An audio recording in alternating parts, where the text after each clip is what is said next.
Evangelio de nuestro Señor Jesucristo, según San Juan.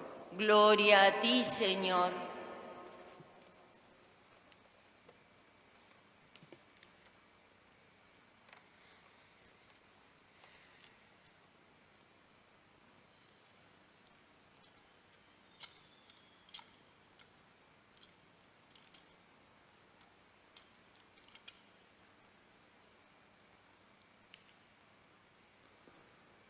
Al principio existía la palabra, y la palabra estaba junto a Dios, y la palabra era Dios. Al principio estaba junto a Dios. Todas las cosas fueron hechas por medio de la palabra, y sin ella no se hizo nada de todo lo que existe. En ella estaba la vida, y la vida era la luz de los hombres. La luz brilla en las tinieblas, y las tinieblas no la percibieron.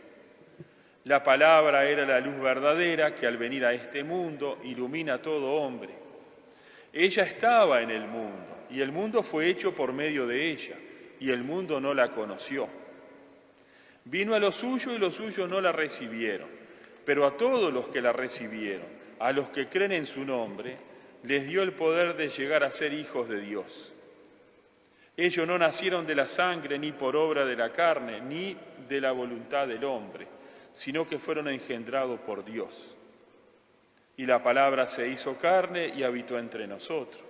Y nosotros hemos visto su gloria, la gloria que recibe del Padre como Hijo único, lleno de gracia y de verdad. Palabra del Señor. Gloria a ti, Señor Jesús. Aleluya, aleluya, aleluya, aleluya, gloria al Señor.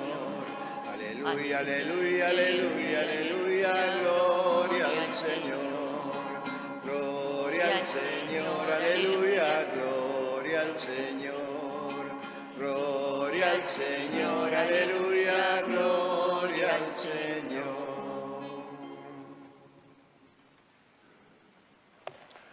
Bueno, como decimos, ¿verdad? El cristianismo se diferencia de las otras religiones en que las otras religiones buscan a Dios. Es el hombre estructurado como en la iglesia, en su iglesia, en su confesión, que a través de su conducta, de sus creencias, de sus prácticas religiosas, su culto, quiere encontrarse con Dios. De ahí viene la palabra religión. Justamente la palabra religión viene del latín religare, volver a juntar, unir de nuevo. En cambio, el cristianismo con las otras religiones tiene una diferencia muy grande, y que en el cristianismo no somos nosotros que queremos unirnos a Dios. Sí, claro, también. Pero es Dios que nos vino a buscar a nosotros. Mientras las otras religiones buscan a Dios, en el cristianismo es Dios que viene a buscar al hombre. Y es lo que dice en esta lectura de hoy, que vamos a analizar un poco. En el Evangelio se dice: al principio existía la palabra, y la palabra estaba junto a Dios, y la palabra era Dios. O sea, junto con Dios había, y la palabra era Dios. Lo que la teología después va a reconocer como la segunda persona de la Santísima Trinidad, Jesucristo, que se hace hombre.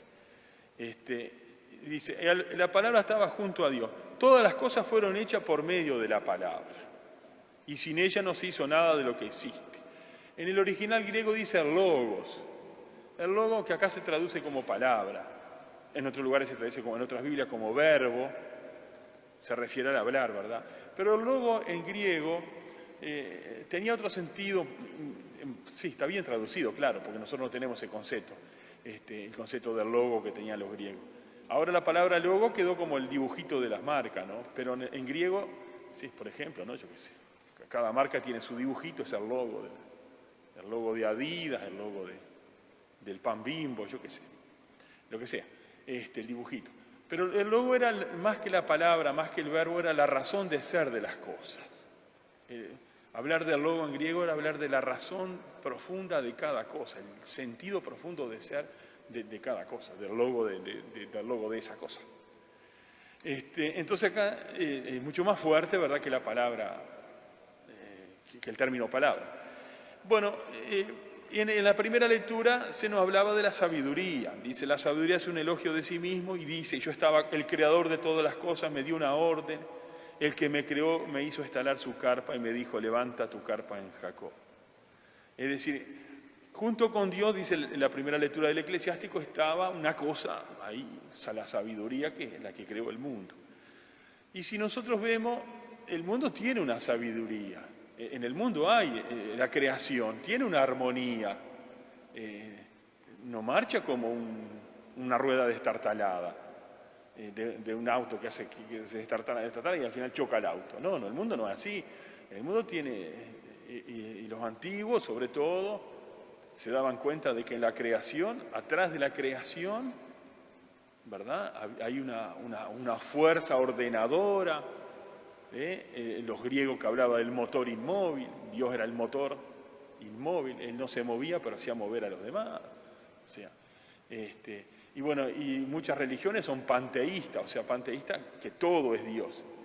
Confunden la sabiduría, que para nosotros es la sabiduría de Dios, es la sabiduría de Dios con el Dios mismo. Los de estos de la China y de la India, el hinduismo, el budismo son todos panteísmos, son religiones panteístas, donde todo es Dios. La creación es Dios. Entonces, cuanto uno mejor se meta en la creación, la fidelidad de ellos, para ellos es armonizar con la creación.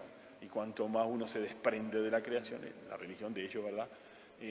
Más mal se hace y está haciendo a los demás. Ahí estaría el pecado, vamos a decir. Para nosotros no es así. Para nosotros la sabiduría, el mundo no es Dios. El mundo fue creado por una sabiduría, que sí esa sabiduría es Dios. Que acá, tanto en el libro de Eclesiástico, como en el prólogo de Juan, en el Evangelio, van a terminar diciendo de que esa sabiduría de Dios es la segunda, es Dios que está junto con Dios. Lo que la teología va a decir, la segunda persona de la Santísima Trinidad.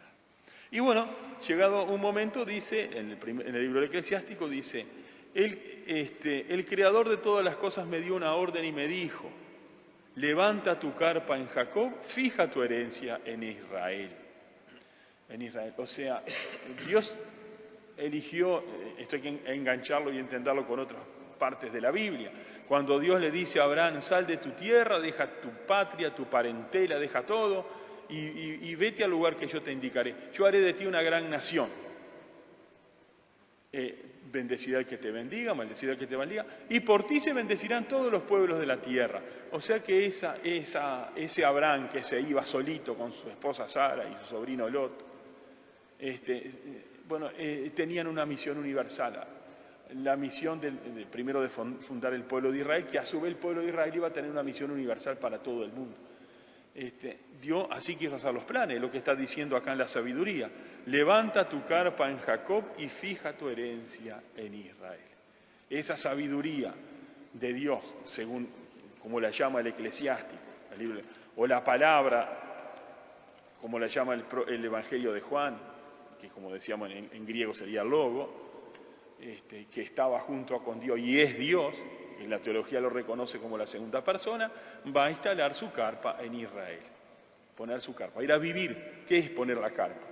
Es ir a vivir dentro de la mentalidad nómada, del pueblo nómade.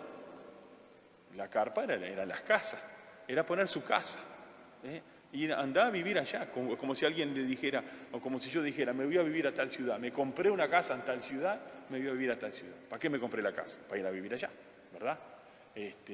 Bueno, también otras las casas de veraneo y eso, pero lo normal, no de la parte de paseo y recreación, sino lo normal en el trabajo, cuando uno está en lugar que trabaja. Ahora me trasladaron a tal ciudad, me compré una casa en tal ciudad, ¿qué voy a hacer? Voy a vivir allá. Bueno, entonces está diciendo que la palabra de Dios va a venir a vivir en Israel, que es lo mismo que dice el Evangelio de otra manera. El Evangelio dice, al principio era la palabra, el logo en griego, la palabra estaba con Dios, la palabra era Dios, etcétera, etcétera. Y la palabra se hizo carne y habitó entre nosotros. La palabra se hizo carne y habitó entre nosotros. ¿Qué está diciendo? Que Dios se hizo hombre y fue uno más. En el original griego, justamente, esto de la palabra se hizo carne y habitó entre nosotros, el original griego dice, y puso su tienda entre nosotros, puso su carpa entre nosotros, que es lo mismo que dice el libro del Eclesiástico. acá le dice, el que me creó me hizo instalar mi carpa y me dijo, levanta tu carpa en Jacob y fija tu herencia en Israel. Es decir, Dios que se hizo uno de nosotros. Dios que se hizo uno de nosotros. Verdadero, decíamos el 1 de enero, la fiesta Santa María Madre de Dios. Verdadero Dios, verdadero hombre. Una sola persona, y en esa única persona, como nosotros que somos uno, no tiene problema psicológico de doble personalidad, no, una sola persona, dos naturalezas. La naturaleza divina y la naturaleza humana. Bueno, entonces esto es el cristianismo. El cristianismo, como decía, se diferencia de las otras religiones, porque en las otras religiones el hombre busca a Dios, y en el cristianismo Dios busca al hombre. Imagínense ustedes, para poner un ejemplo, en una casa, un hijo, con varios hijos, un hijo se pierde. Bueno, imagínense en dos situaciones diferentes. En caso A, el hijo se da cuenta que está perdido y empieza a buscar a los padres. Ese es el caso A. Caso B, el gurí ni cuenta se da que está perdido, pero los padres sí, y entran a desesperarse y a buscar al hijo. Hay diferencia, ¿verdad? Sobre todo hay una diferencia en el amor de los padres. Bueno, los griegos que tienen una religión, la mitología griega, ¿verdad? Que todavía se sigue usando porque hay mucha enseñanza, se saca mucha enseñanza, muchos conceptos de ahí. Tenían a Dios como motor inmóvil. Era un Dios, Dios de la guerra, Dios de la lluvia, Dios del amor, Dios lo que fuera. Para todo tenían un Dios, pero no tenían un Dios lleno de amor y de misericordia por el hombre extraviado.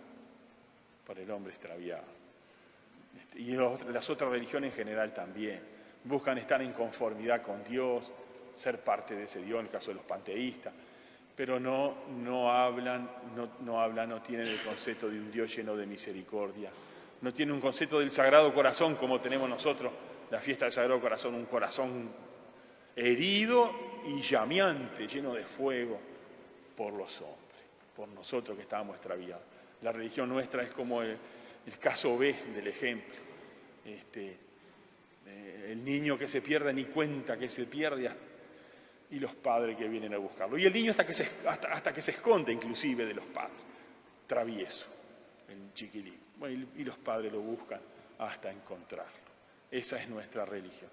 Y acá reafirma este concepto lo que viene a decir, lo que sigue diciendo. Bueno, Dios se hizo hombre. Una sola persona, dos naturalezas. Entonces la pregunta viene, ¿para qué se hizo hombre? ¿Por qué? ¿Para qué? ¿Con qué motivos? Para eso, para venirnos a buscar de nuestro extravío. Y lo reafirman estas palabras que dice acá. Vino a lo suyo y los suyos no la recibieron. Se refiere al pueblo de Israel. A Jesús lo matan los judíos, lo mandan, le piden la muerte, lo matan, ejecutan la muerte los romanos, Pilato y compañía, y los soldados. Pero a pedido expreso de los judíos, o sea que el motivo, la causa y el motivo principal de la muerte de Jesús, los otros ejecutan según las leyes la muerte que esto le pedían, pero los que piden la muerte son los judíos. Dice, vino a los suyos y los suyos no lo recibieron. Pero a todos los que lo recibieron, porque a pesar de que los judíos no lo recibieron, bueno, judíos y no judíos sí lo hemos recibido. El cristianismo está expandido por todo el mundo. Pero nace de los judíos. La primera comunidad fue una comunidad de judíos. Pedro y los apóstoles eran judíos. Los tres primeros papas, Pedro, Lino y Cleto, eran judíos. Clemente ya era romano. O sea que la primera comunidad los primeros cristianos eran judíos. Pero a todos los que los recibieron, a los que creen en su nombre, les dio el poder de llegar a ser hijos de Dios. A ser hijos de Dios. O sea, ¿para qué el Hijo de Dios se hizo hombre? Para que el hombre se haga hijo de Dios. Y acá hay también una palabra que está traducida muy débilmente del griego, que dice, les dio el poder de llegar a ser hijos de Dios. Poder, llegar y ser. O sea, es un proceso, ¿verdad? Les dio la capacidad, les vino a traer un proceso, un crecimiento, un paso que sigue al otro, para llegar a ser hijo de Dios. Algunas traducciones inclusive están mal. Dice, les dio el poder de ser hijo de Dios, como si fuera una cosa automática. Como quien prende una llave y se levanta una llave y se prende la luz. No, no es así. Es todo un proceso. En el original griego esto está relacionado con la palabra tecnos. Tecno, de ahí viene tecnología. La palabra tecnología. ¿Qué es la tecnología? La tecnología es un proceso, ¿verdad?, donde una cosa, una materia prima es elaborada y llega al producto final, ¿verdad? El agricultor que planta el trigo, la semilla que crece, cosecha la semilla, ¿verdad? Va al molino, la muelen, la embolsan, la venden a las panaderías, a la fábrica, ¿verdad? Y allá otra vez otra elaboración que tiene que tener, que lleva cierto proceso, cierto respeto al proceso, ¿verdad? Cierto respeto al proceso, cierto cuidado también, ¿verdad? Y al final se elaboran las mejores masas, los pan dulce, ahora que en Navidad hemos comido, pan dulce, pan lo que fuera. Todo un proceso tecnológico, ¿verdad?, que para llegar desde la materia prima al producto final. Y bueno, ¿la materia prima cuál es en este caso? En esto de poder llegar a ser hijo de Dios. La materia prima es el hombre pecador, es Adán y Eva, que se van del paraíso porque quieren ser como Dios. El hombre malvado, vamos a decir. El hombre lleno de pecado. Esa es la materia prima. Y el producto final, ¿cuál es? Es ser hijo de Dios. Es la mayor, es la vida eterna, que Jesús habla en el Evangelio de Juan. Yo he venido para que tengan vida en plenitud, en abundancia, la vida eterna. Ese es el hombre, como dice San Ireneo, la gloria de Dios es el hombre viviente. Es eso, la vida eterna, el hombre viviente, el ser hijo de Dios, que es mucho más que ser hijo de tal jugador famoso, de tal presidente, de tal político, de tal artista. Hay gente que cuando tiene un pariente importante, vamos a decir, que ocupa un cargo político o es jugador, siempre anda diciendo, sí, porque yo soy primo de fulano, sí, porque mi madre, no sé qué, y yo qué sé, y se vanaglorian, y bueno, y está bien, no digo que esté mal, pero si ellos se vanaglorian porque tienen un familiar allá medio elevado en la fama, nosotros, ¿qué tendríamos que hacer? Tendríamos que vivir compadreando de que somos hijos de Dios, porque es mucho más que ser pariente de Luis Suárez, por ejemplo. Y bueno, entonces para esto Dios se hizo hombre. ¿Para qué? Para darnos un proceso, una tecnología, proceso diríamos en español, tecnología en griego y también en español, donde salimos del hombre pecador, del hombre caído, del hombre frustrado, del hombre lleno de dolor y de sufrimiento, a la vida eterna, al plan de Dios. Para eso Dios se hizo hombre. Así que le pedimos al Señor que podamos comprender que Él es ese padre y esa madre que van a buscar al chiquilín, al niño, y nosotros somos ese chiquilín que ni cuenta nos damos que estamos perdidos y hasta hacemos la travesura de cuando viene a buscar nos escondemos. Pero que Dios sabemos que por amor mandó a su Hijo a buscar. Que nos dejemos encontrar y que se vaya dando en nosotros esta tecnos, este proceso de transformación hasta llegar a ser hijos de Dios.